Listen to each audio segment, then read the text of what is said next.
Lorsque ta lumière commence à pointer, des forces antagonistes vont se dresser contre toi.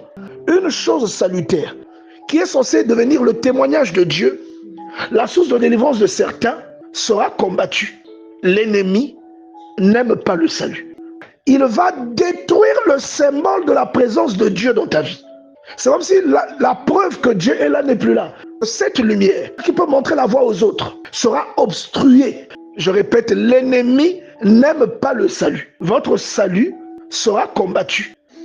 C'est-à-dire, si vous avez de la lumière, ce que votre salut peut occasionner dans la vie des autres personnes, cette lumière sera obstruée afin que, au lieu d'éclairer les autres, qu'elle devienne inexistante. Je ne sais pas si vous comprenez ce que je suis en train de dire. Le jour où, par exemple, moi, je me suis converti, je ne savais pas que Dieu allait m'utiliser pour parler de lui aux gens. Est-ce que vous voyez? Quand je regarde ce que la conversion a engendré dans ma vie, ce que la conversion a rendu possible, Dieu de faire dans ma vie, je vois que cette conversion était nécessaire. Je comprends donc pourquoi j'avais été profondément enraciné dans ce qui n'était pas bien. Parce que lorsque je me suis converti, il y a des choses qui ont commencé à pointer pour combattre ma conversion.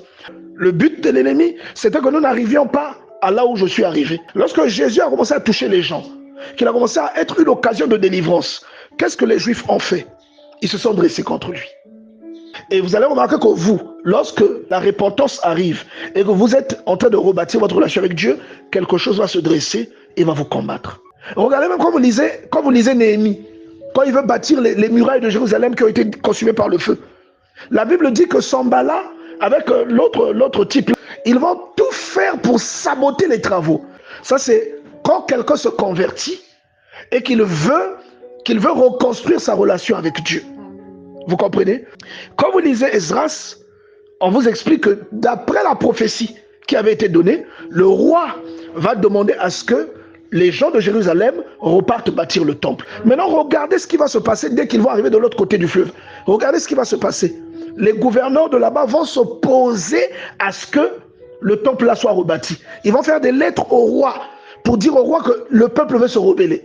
Une lumière que Dieu fait grandir en vous n'est pas une vraie lumière si cette dernière n'est pas combattue. Si vous voulez comprendre ça, allez lire le livre de Jérémie, le livre de Esdras, de Néhémie. Vous allez comprendre un peu le mécanisme que je tente de vous expliquer ici.